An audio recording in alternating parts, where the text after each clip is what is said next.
Hello, everyone, and welcome to another episode of the Talk Freelance to Me podcast. I'm your host, Ashley Cisneros Mejia, and today I'm so excited to feature another fantastic freelance writer. Always a treat to meet another writer, the wonderful Jessica Walrack. Hi, Jessica. Welcome to the show. Hi, Ashley. Thank you so much for having me. Thank you so much. I love being able to chat with people who take freelance and apply it to, whatever their gift is, whether it's art or design or programming or web development. But it's always a special treat to get to talk to another writer specifically, because that's my flavor of freelance and entrepreneurship. So I'm super excited to get to chat with you today because I feel like you know my world and I know your world. Exactly. It's always nice to talk to another writer because we spend so much of our days in this business, and people who aren't doing it just don't understand on the same level. I think so. I think especially when you see everything that's happened with ChatGPT or all the conversation about it, I'm sure we'll dig into that.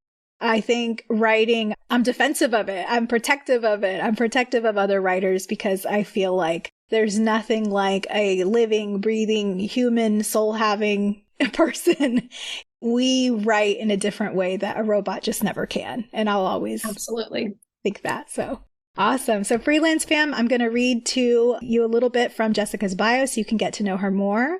Jessica Walrack is a freelance writer and journalist and the founder of All Things Freelance Writing.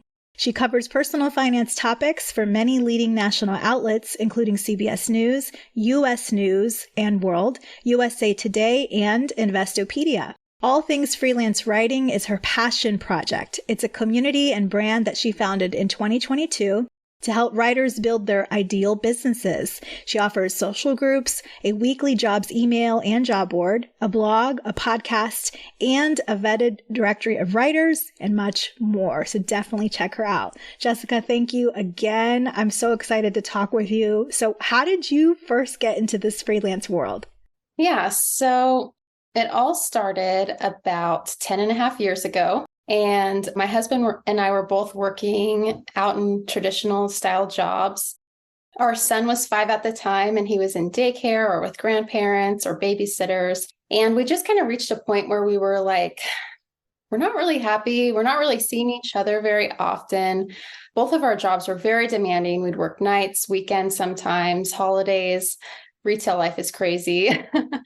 But yeah, we got to a point where we're like, we need to do something. Like, what could we do? And so we started talking about different ideas of how to work online and ended up deciding, hey, we're going to do this. We're going to try to start this online business together and shift our life so that we can spend more time together. And through that process, we had to hire copywriters for our website and for different communications for our blog. And I was like, oh, that's interesting. And so I ended up going on to Freelance, which is now Upwork, and looking around, applying for jobs. I got a few and it started gaining traction. And I actually ended up pivoting to that. And here I am 10 years later. That's awesome. Oh my goodness. I love that. And especially, if you know Elance, then yeah, you've been in the game for a bit. Yeah.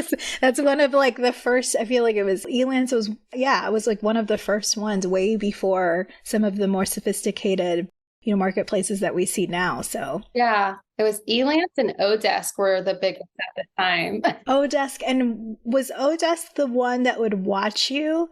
I feel like some of them had components where they would watch you create so that you could toggle up the time, or well, toggle is a source for time tracking, but yeah, it would like time track for you, I think. Yeah, I do remember that. Yeah, that always weirded me out. It was like, that's so much. It feels like you're on stage writing, like in everybody's. Yeah, I can't do that. I'd be like, if you need that, you can find somebody else.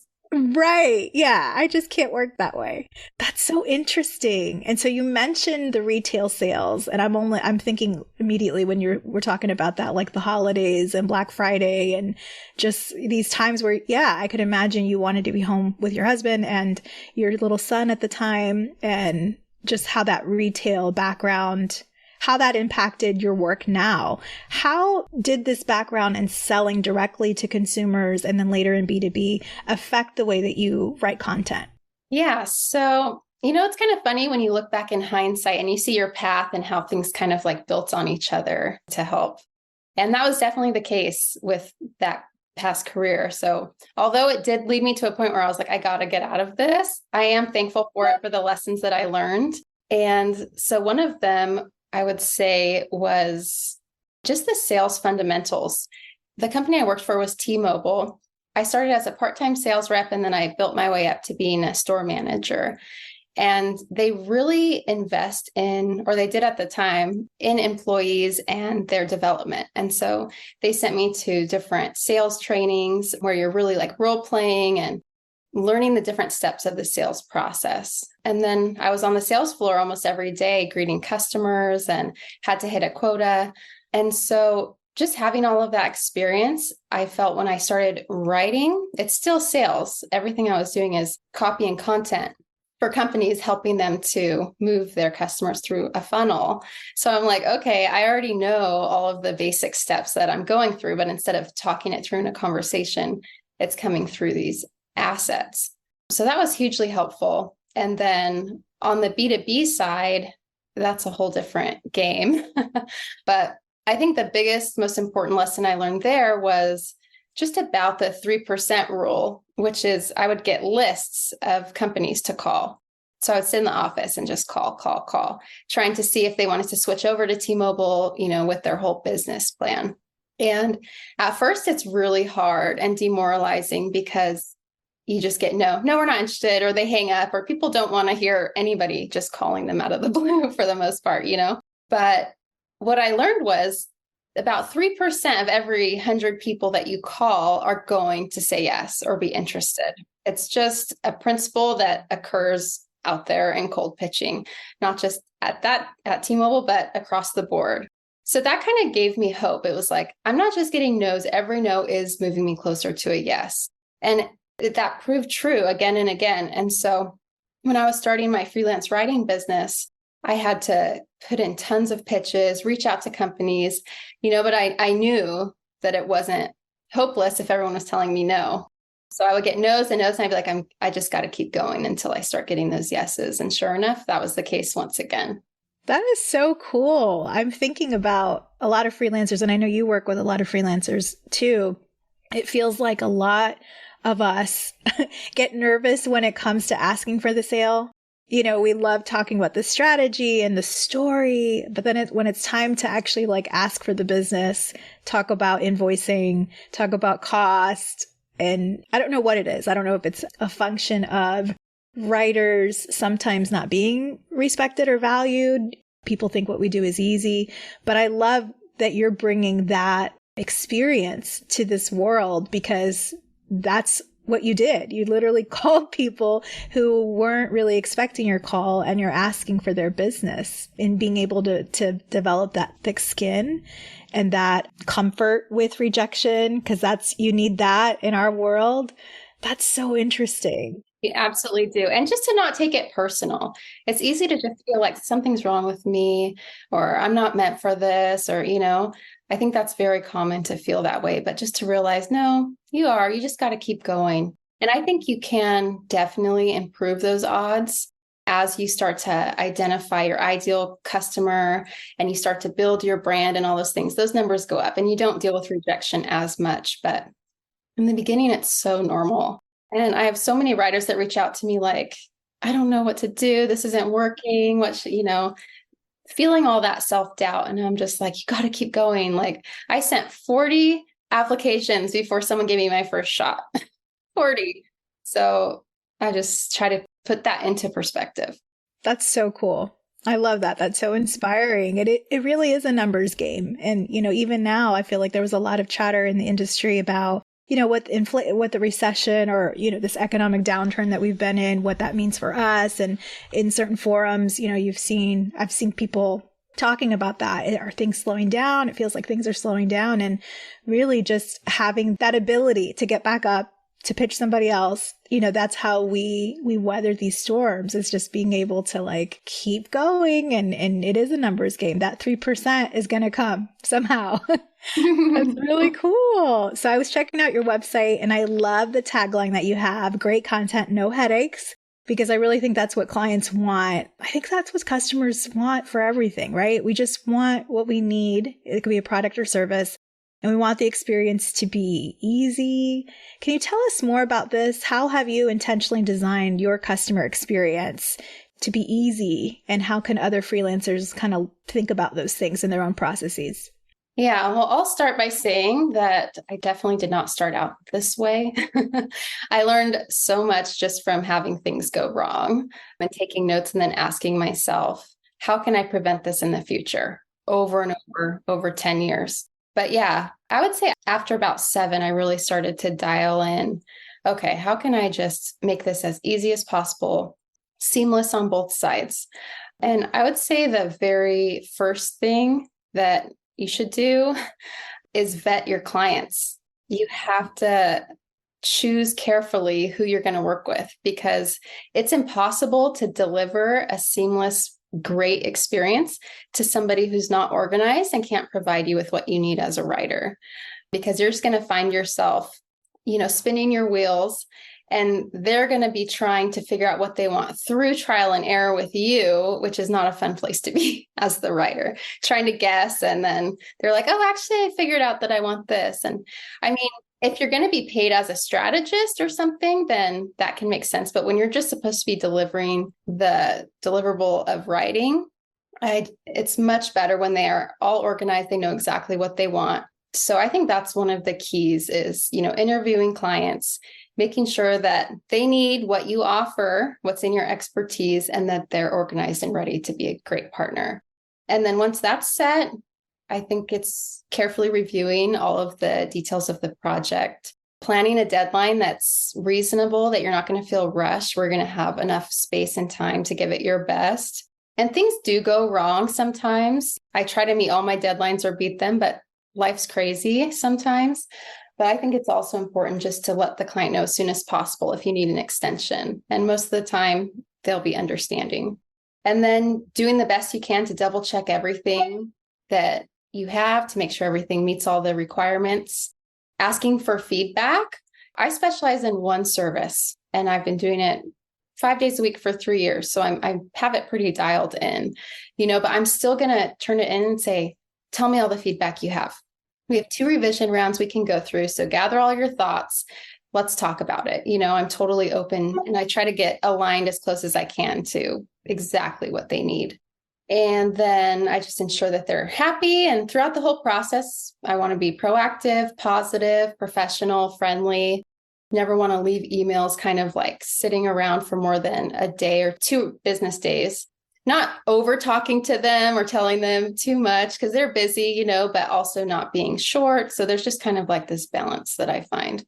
I love that. I love the first part about interviewing the clients, that it starts from, a healthy partnership, that you can only have a healthy journey if you've got 2 people who are ready, for this interaction. Because I feel like, and that's so empowering, I think, for us as business owners, because a lot of times, again, when you're in a field like ours, that again, some people they don't value it, or they think, oh, I'll just hire somebody from, another country because the exchange rate is better, or I'll just use a robot.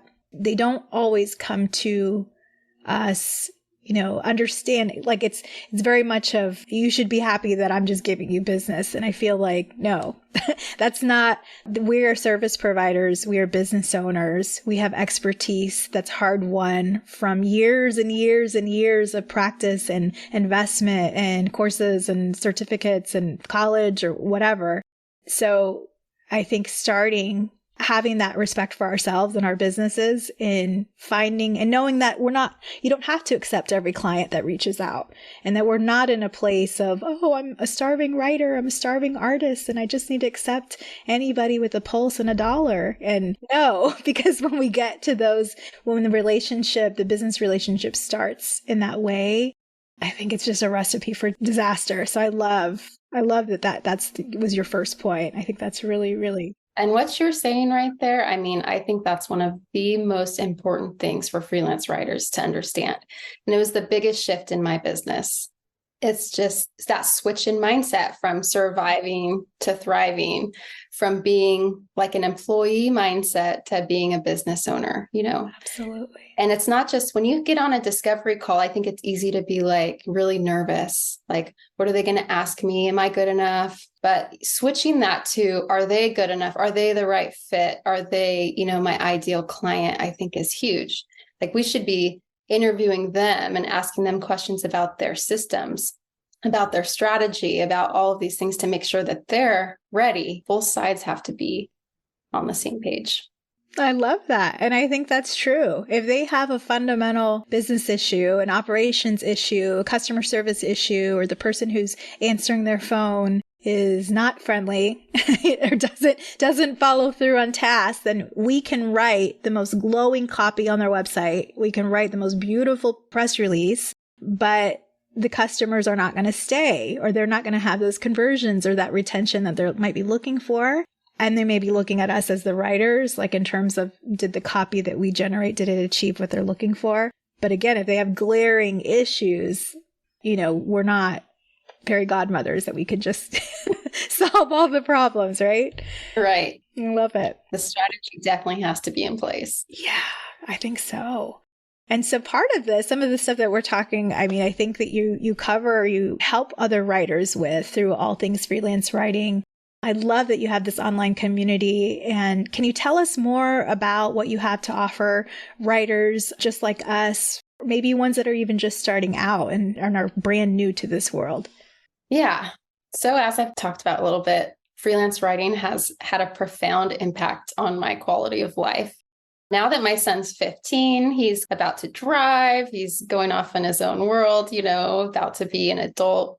And now I look back and I'm like, thank goodness that I made that change at age 5. And we got to spend at least, 10 years together making all of these incredible memories. Like I can't even hardly express how thankful I am for that experience. And so when I see other people who are struggling in that sense, maybe they're not able to spend the time with their kids, or they're tired running them to daycare all the time, kind of the place I was in before.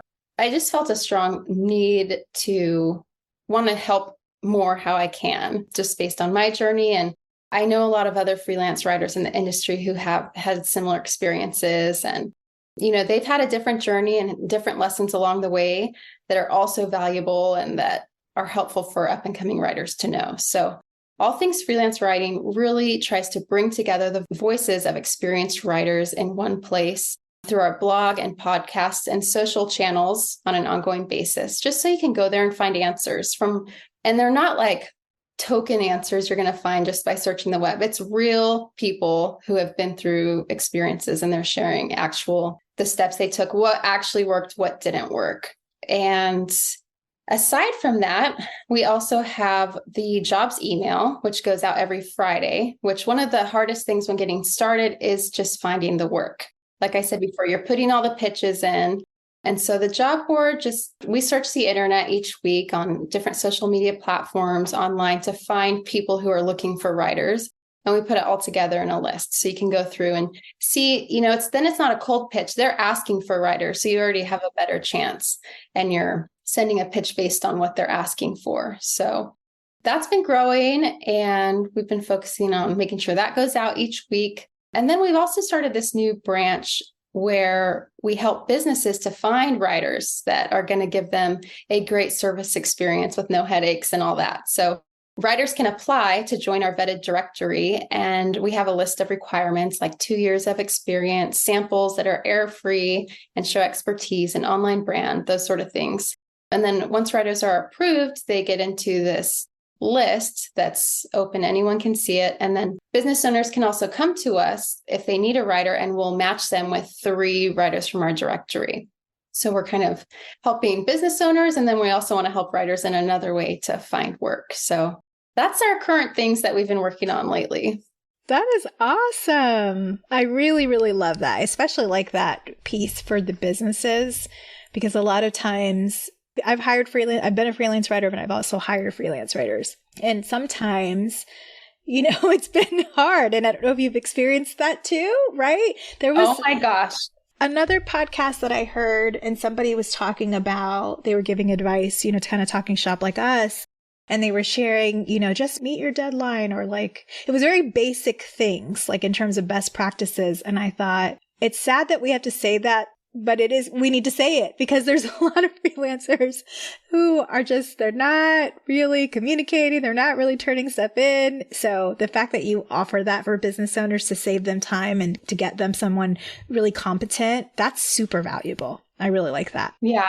And that ties back into what we were talking about earlier with the great content, no headaches. That idea of that tagline came after I tried to hire writers. And it's amazing how much can go wrong. And just doing those simple things right is actually rare. And it is actually going to set you apart in the industry. And I hear that feedback from clients too all the time. Like, they're so excited and happy that you delivered and they don't have to edit it. It's like, that is so rare. And it's like, really? Like, it's kind of surprising to hear that. But then once you kind of have been on the other side, you're like, oh yeah. And if you get a piece of content that's bad, I'm sure you can spend way more time fixing it than it would have taken you just to start fresh from the beginning. So it can be a huge tax on your business, your time, your energy, your stress. To have a good writer you can trust is just like gold.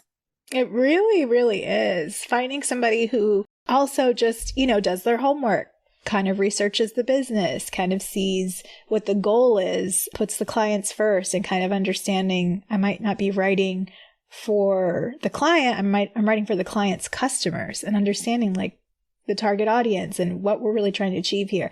Those skills, it's not super academically challenging, but I think if you can nail those and listen well, be a good listener and do what you say you're going to do and follow up, I think you have a bright future ahead in freelance. Couldn't agree more. I love that.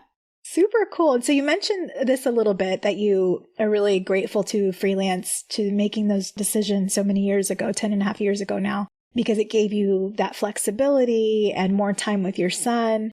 And I find that that's a common thread with a lot of our listeners too. A lot of them tend to be women. And even if they don't have their own children, they're caregivers in some way. So maybe they're caring for an elderly parent or a loved one, or maybe they're a caretaker to a niece or nephew.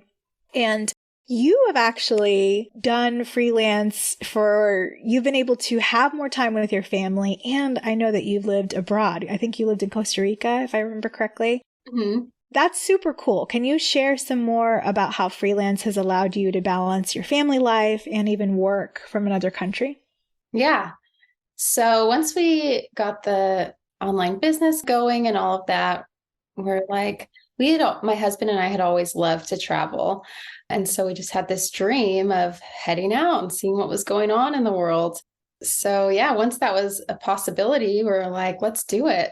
And we were pretty established. We'd been working for 6 to 7 years. We had our house and our cars and that whole deal set up, so it was a total switch, like a hard turn, crossroads. We sold everything and we left with just some bags. I think we had a whole suitcase full of Legos. Gotta have them, the essentials. Gotta have the toys, books. We had our laptops. And yeah, we moved to Costa Rica and we decided to do kind of a slow travel thing. So we stayed there in the first city for a year. And then we moved down to the beach for a year. And really the first year we moved there was just like decompressing from our stressful life. We were kind of out on the side of the Central Valley of Costa Rica, which is a very lush, lots of jungle, very peaceful. And we just were kind of like, okay, we can relax and just, spend time together. And after about a year, we're like, okay, let's do something fun. So we moved to the beach for a year and learned how to surf, which I'd always dreamed of doing. And we all did that together. And then after that, we're like, well, we're happy here, but we set out to travel. We want to see more of the world. And so we're like, we got to go. And so we did a year of Europe. So we did 1 month I think we ended up doing 10 different countries. So that was really, really cool. I mean, it was just a dream. It didn't even feel real almost. Even looking back, I'm like, I can't believe we did all that. That was so crazy. But, it's all just thanks. Once you have this location independent online income, the possibilities open up and it's just like, what do you want to do? Which is a cool, cool place to be. So just being able to have a lot of those experiences, I feel really grateful for it. And it's something that drives me to want to help other people who, have dreams that they might not be able to achieve because they're stuck in a job in one place. That's incredible. And I got to know more about that. So was your son doing homeschool, or did you have him enrolled in a school while you and your husband got on the laptops and worked? We did a mix. So wherever we went, we kind of looked at the options and decided what we thought would be the best for him at that time. So when we first moved to Costa Rica, we actually had this little preschool down the street from our house we could walk to. And the whole neighborhood of kids there went to that school. And so we ended up enrolling him there. And they're, out there digging with shovels. It was a very cool age for him to go into it because it's not so much structured academia yet. They're just learning all the basics anyway. So he was getting to learn it with them. And so he learned Spanish more than us. He's fluent now, where ours was still a little bit, choppy. And then in Tamarindo, the beach town in Costa Rica, there was a really awesome international school. There's actually quite a few of them there that we could choose from. So that was half English, half Spanish, which was perfect. So he did that through second grade.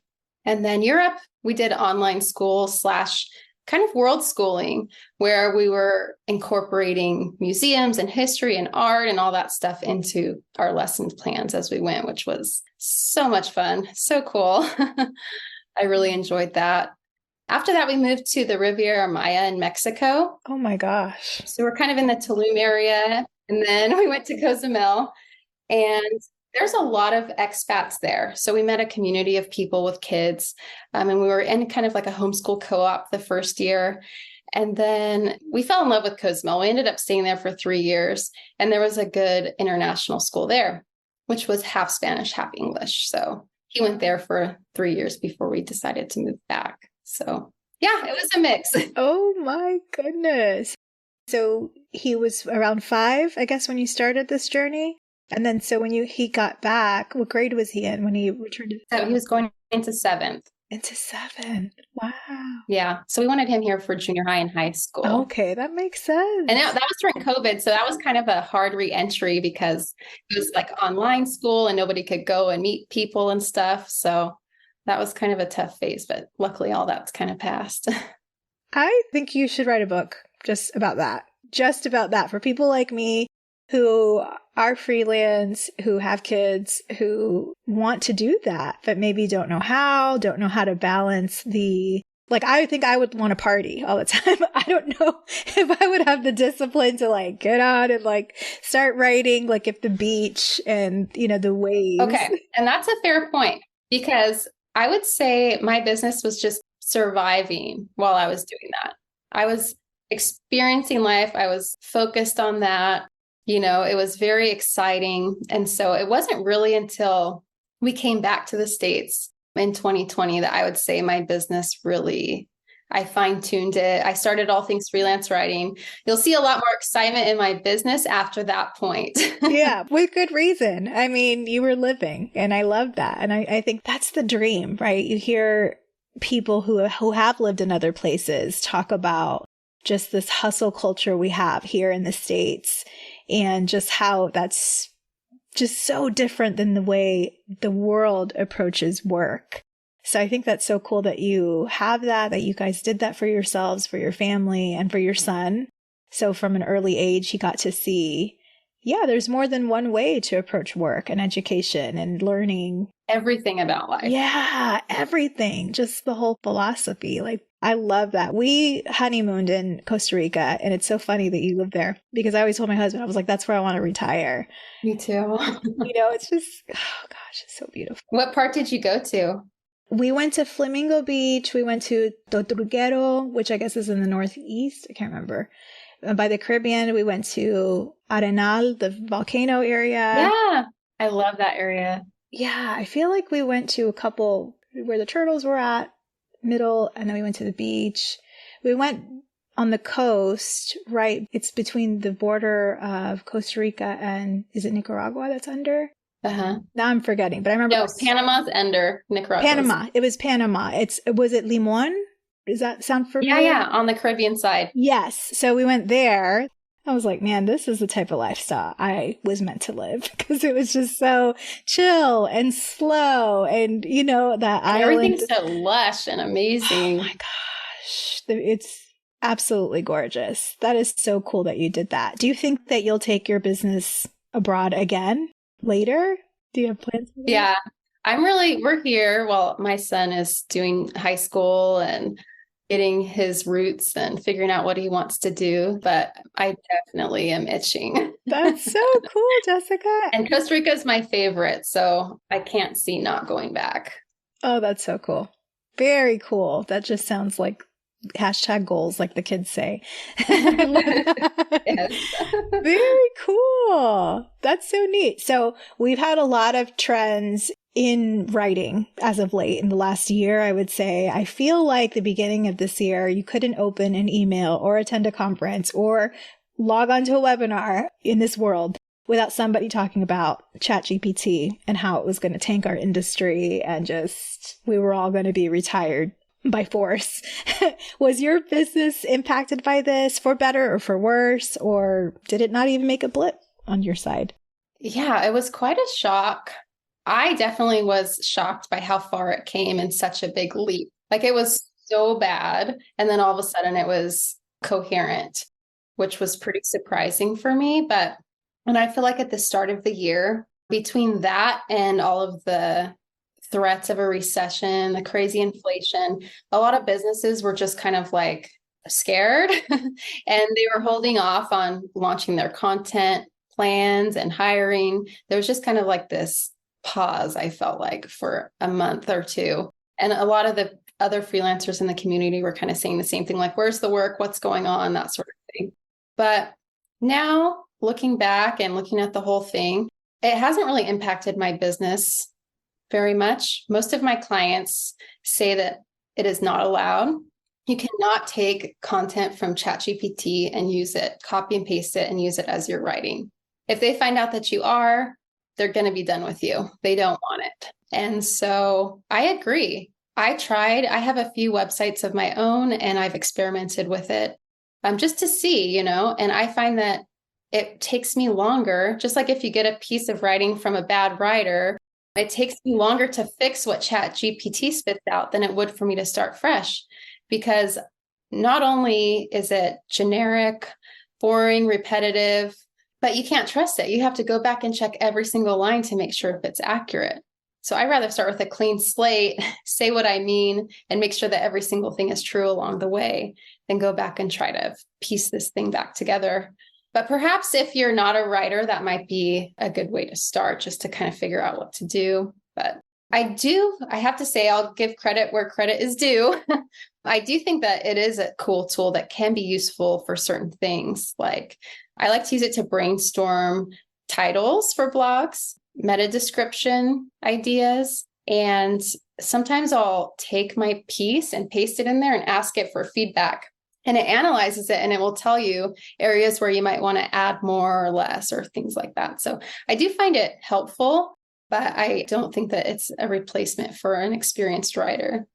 Yeah, I love that. Thank you for saying that. Every time I hear that, it makes me feel better. I think it makes everybody feel better in our world, right? I find the same thing. I think it's so funny now, because now I can recognize it. Like, there's a couple telltale signs, right? Like, I'll notice the word delve is used. Let's delve, or let's dive into, or unlock, unleash, unveil. And I use it more, well, sometimes with the podcast. Like, I'll use otter.ai for transcription to help me with show notes. So sometimes I'll use it for things like that, like help me come up with a summary or some key points, or my YouTube descriptions, or, things like that, where I'm using it as I'm giving it fresh original content, and I'm asking it to help me repackage it. But what you're saying about, because I've experimented with it, like a blog, write me a blog about XYZ. And you're right. it's atrocious. It's horrible. It's frustrating. I don't know. I think that it's definitely, it has its place as an assistant, but it's not a replacement for a thinking person who can write about current things or, like you said, factual things. And I'm sure, especially in your world in finance that's heavily regulated, you've got to be correct. You've got to be on your P's and Q's. You can't be just roboting it. Most articles that I have to submit or that I submit have to have a comment bubble on almost every sentence with a source to an authority that proves what I'm saying is true. Like there's just no way. It's so interesting. I was talking to my best friend, she's an attorney, and she sent me an article, and it was about this attorney. He used it, I guess, for his points to make in court. So he used it for his points, but all of the cases that I guess ChatGPT cited were all made up cases. Like they made up whole case law to use as precedent in this guy's remarks or his whatever he was justifying. And the judge... And he used it? Yeah, he used it. The judge found out. He got in serious trouble. He got thrown out. Of course, he lost the case. And so some of it's like, humorous, like the applications, like how people are using it, how much they're trusting it for some of these things. I did use it to write a snarky email to my kids' aftercare program for a bullying incident. But yeah, I would never, if you're being paid to write, I don't think there's any comparison between a writer that knows their stuff and ChatGPT. So same. I request a lot of quotes from professionals that I can include in my articles. And so now a lot of people are using ChatGPT to create the responses. And so they're sending me these, and it's so obvious when you're looking through the results, what's human and what's not. Right. Just the specifics, like humans, it's not that predictable what we actually say and how we talk. It's actually more unique than you might think, but you don't realize it until it's next to this generic thing that everybody's using that sounds the same. But yeah. It's funny where everything's like exciting news with like tons of emojis. And I'm like, nobody really uses this many emojis. So there's a couple ways to tell. It's kind of funny. I mean, I think because it's based on machine learning, it will be interesting to see, how it advances and how smart it gets. And again, all the applications. But I think for right now, I think we're good. And I think we just need to keep leaning into what we do well and even getting better in our craft, making our customer journey or customer experience more pleasant, more seamless, more services, more value add. And I think we'll be good. I think we'll be good there. Yeah, for sure. That's awesome. So every freelancer that I know wants to find their ideal clients, like you said, and that ideal piece is key, not just any client, the ideal ones. Can you share some business development or client attraction tip that maybe our listeners haven't heard before or they haven't thought of before?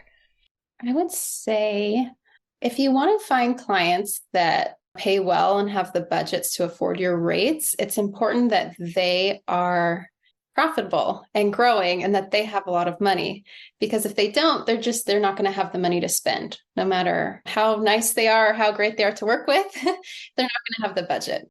And so that was one important thing I learned. I was trying to raise my rates and everyone just kept saying, no, no, no. And then I realized, like, who am I talking to? What kind of companies am I talking to? What companies don't give me those objections?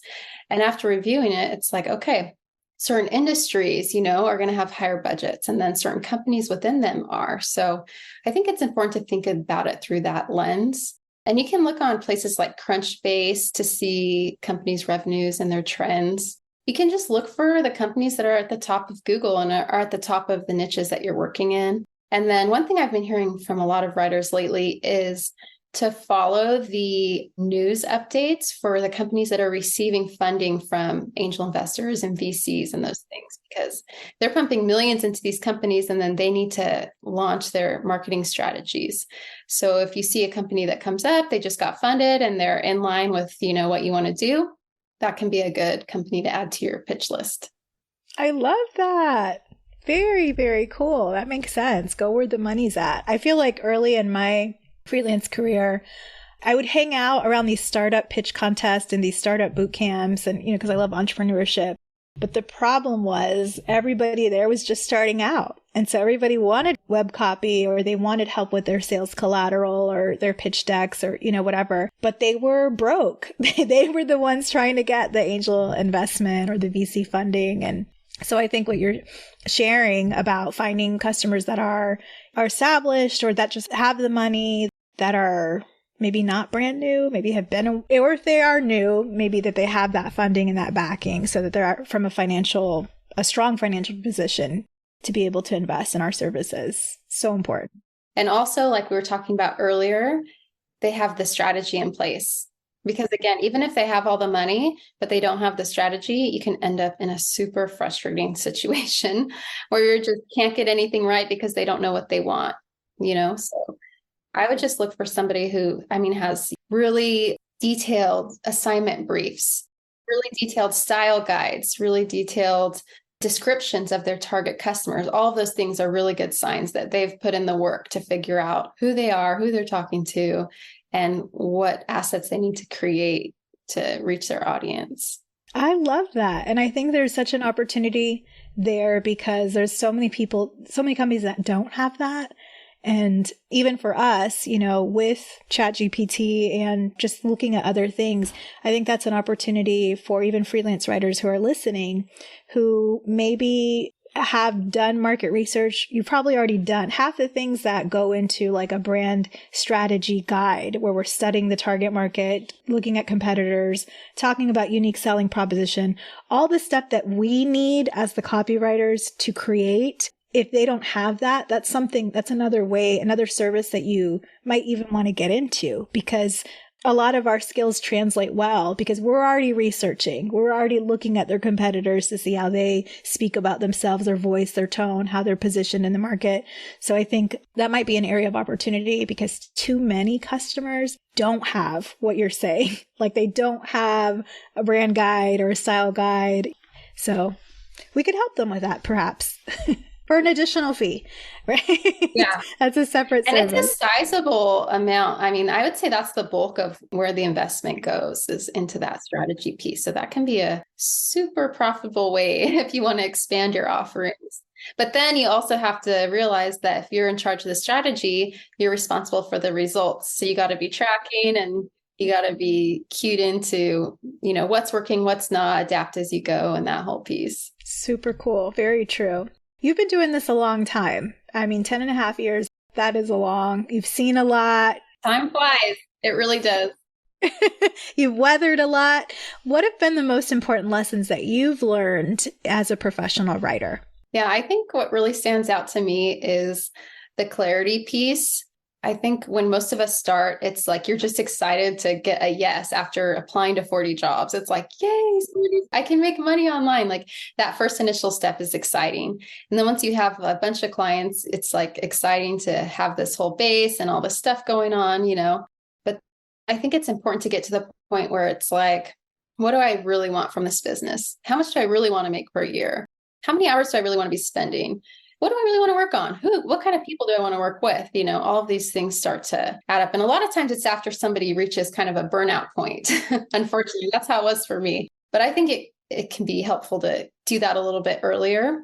Not necessarily right off the bat, though, because that can kind of be limiting, I find. But once you have your feet wet, you have some things going on, I think it's important to say, okay, what do I want? And then set the boundaries around what you want.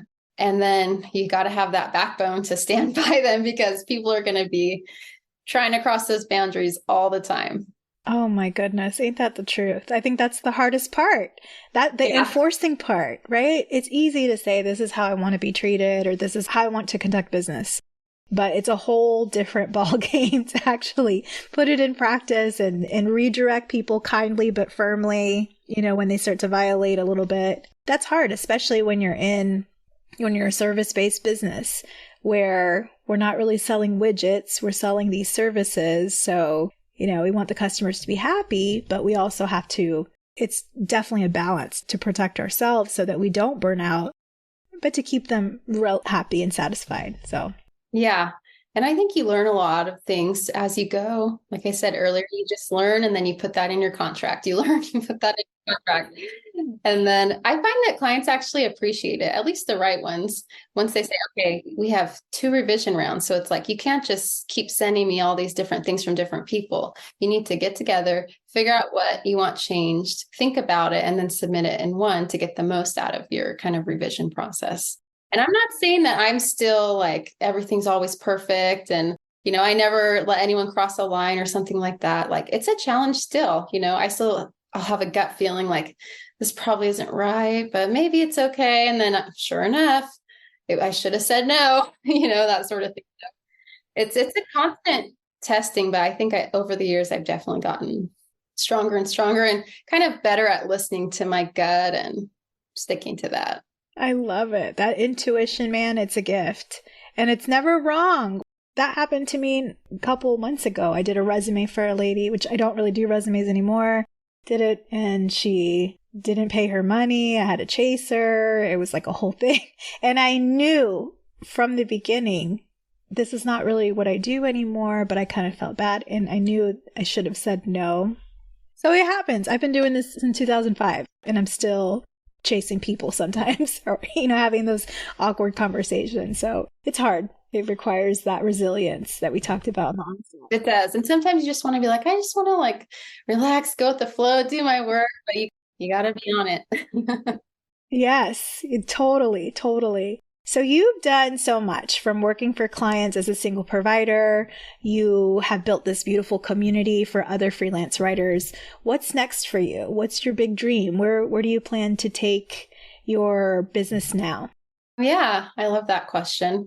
My biggest focus right now is all things freelance writing. I mean, I'm just putting so much of my thoughts and energy into that project. I want it to grow. I want it to reach more writers. I want it to help and become a really, well-known resource for the community where they know they can go to find an answer or a regular source of leads, and eventually where they can go to find clients and where businesses can also go to know that there's some reliable writers there. So it takes a lot to kind of get something out into the world and going. And that's really my primary focus for the next year.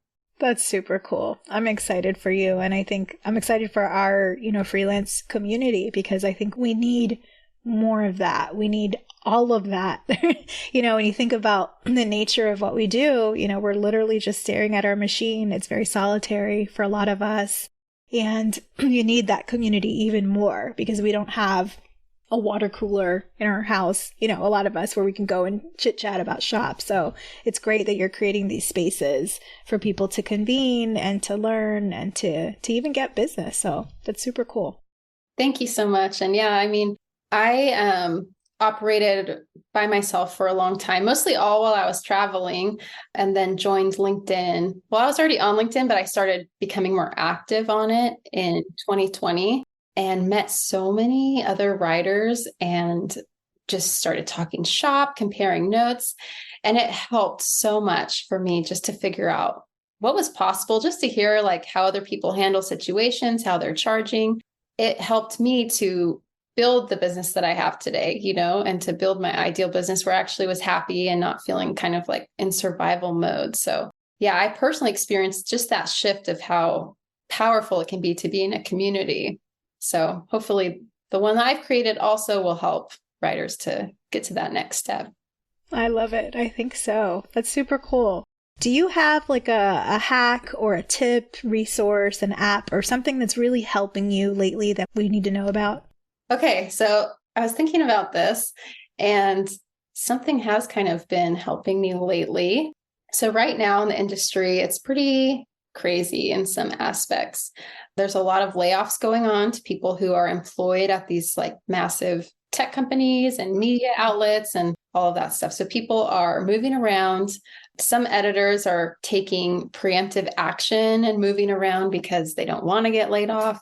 So it's this a lot of movement right now. And so I've seen that with some of my clients. So one thing I would say is it's so important to build strong relationships with your contacts at companies, but don't just have one point of contact. Whenever you can, you want to have a few on the team. So if one person leaves, you don't lose that client and all of the trust that you gain. I mean, it takes a while to get in alignment and for someone to trust you and be like, okay, I can just send this to them. They're going to get it back to me. We don't have to go through all these revisions. It's powerful for them and for you.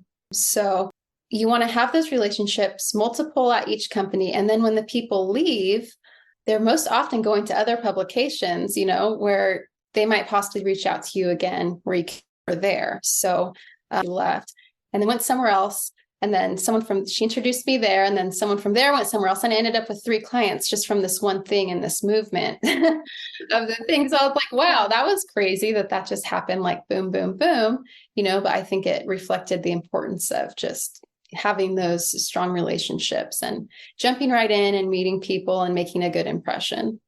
Super cool. I love that. And it's so refreshing to hear that, because people forget about that. You want to dig that well before you are thirsty. You want to build that relationship before you need it, and you lose a client and you're like scrambling to find another one. And I think it speaks to the power of social media, but that social piece too is essential. That we are not robots, so we cannot just pop up and be transactional. When we need something, we really need to connect with other human beings and care about them and be a good person. I think that pays a lot of dividends, just kind of being decent.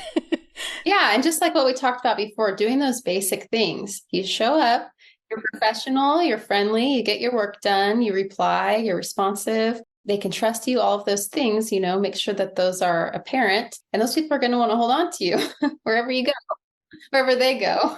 It's true, because like we were talking about before, it's hard to find good people. And I think sometimes we forget that, or maybe we don't put a lot of emphasis on that. We don't maybe take those aspects for granted, but those things cannot be taught. There's not a LinkedIn certificate for like just using some social skills and, like you said, responding when there's a question or doing what you say you're going to do. So that's super, super powerful. And those are essential reminders that we can really catapult ourselves to the upper echelons of writers or, whatever we're selling, really, by just having kind of those basics mastered. Yeah, it's not some rocket science crazy, which I think is kind of a relief, that simplicity is difficult sometimes. It is. Sometimes it's hard to just kind of come back to level 1 and the basics. So I love this conversation, Jessica. Thank you so much for carving time out for us. I know people are going to want to learn more about your work and about your community. Where can people find you online? Yeah. So for me personally, I'm on LinkedIn and I post a couple times a week on there. So I always love to connect with other writers and see them in the feed, and my DMs are always open on that front. And then for all things freelance writing, I think the best thing to do is to subscribe to the jobs email. We currently have like 1,600 writers that are subscribing for the weekly email, which is amazing. And yeah, it goes out every Friday at 8 a.m. sharp. And in there, we share the job opportunities along with resources, tips, and all the latest things going on with all things freelance writing. So that's probably the best spot. Fantastic. It sounds like a wonderful way to spend your Friday looking, planning the week ahead. That's really smart strategically. I love it. Jessica, thank you so much again for being on our show. We really appreciate it. Yeah, thank you so much for having me. It's always fun to talk shop. Likewise. Thank you. And with that, we've come to the end of another episode. Please make sure you hit subscribe if you haven't already done so, and give me a 5-star review on Apple. This will help out a lot in getting the word out about this brand new podcast. I invite you to check out the show notes and also grab my free Niches Get Riches freelance writing worksheet to brainstorm the best niches for your writing business. If you're not a writer, you can still use it to get business ideas. And until next time, this is Ashley at Talk Freelance to Me. Don't forget, we all get this one precious life. Don't constrain yourself to a box that you were never meant to fit in. It is your right to profit from your own creative gifts. This podcast was created by Ashley Cisneros Mejia. Our music was composed by Donna Rafael of World Instrumentals. Talk Freelance to Me is a product of Phoenix Creative Studio.